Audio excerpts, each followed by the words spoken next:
I was holding her phone when it vibrated again. Another message. Another name I didn't recognize. The room smelled like detergent and late rain. Ordinary things. Safe things.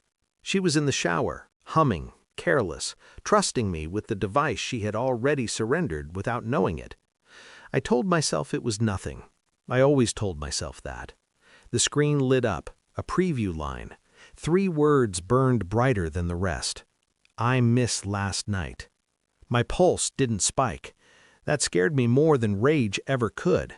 I felt calm, surgical, as if something ancient inside me had been waiting for permission. The water kept running, the house kept breathing. My life, as I understood it, began quietly bleeding out. I didn't read further. Not yet. I locked the screen, placed the phone exactly where it had been, sat on the edge of the bed, and waited.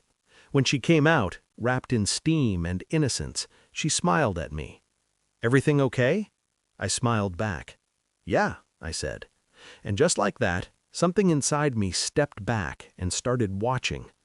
The first instinct was denial, a reflex polished by years of love. I told myself context mattered, that words could lie without mouths, that memory was unreliable, that I was tired, that coincidence loved drama.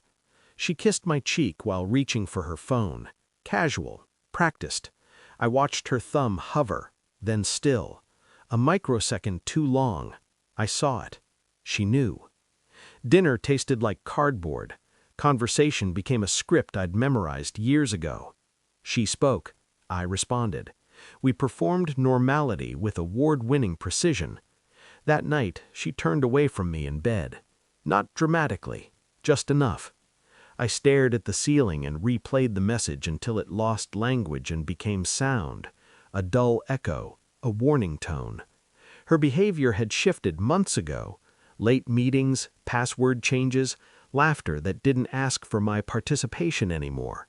I cataloged it all, not emotionally, archivally. By morning, suspicion had hardened into shape, still fragile, still deniable, but real enough to cast shadows. I didn't ask questions. Questions warn people. Instead, I listened. I watched. I waited. I became invisible by choice. I learned her rhythms like an investigator studies a crime scene. What time she slept, when she checked her phone, which messages she deleted first. I accessed records quietly. Bills, locations, cloud backups she forgot existed. At work, I laughed. I contributed. I led meetings. Inside, I constructed timelines.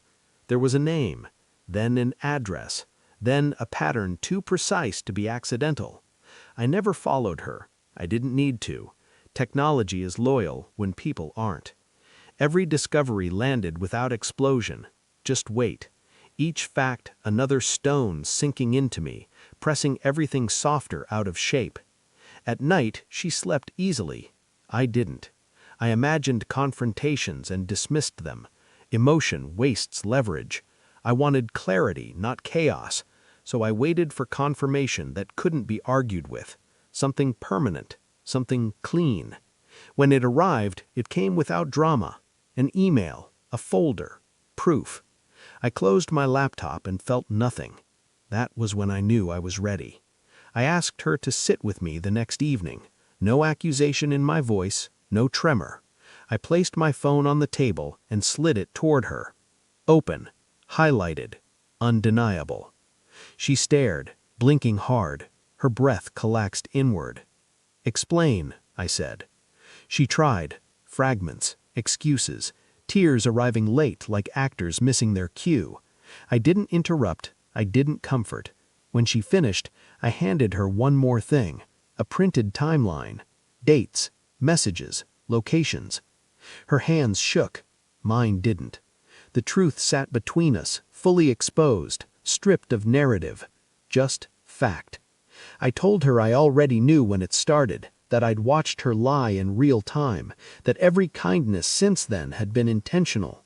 Her face broke, not from guilt, from losing control.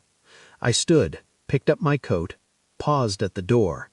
"You didn't destroy me," I said. You revealed yourself. I left her there with the evidence and the silence, both irreversible. The city felt sharper afterward, cleaner. I didn't miss her. I missed the version of myself that believed.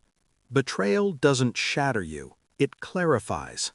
I understood then how trust dies quietly, not screaming but thinning, molecule by molecule, until nothing solid remains.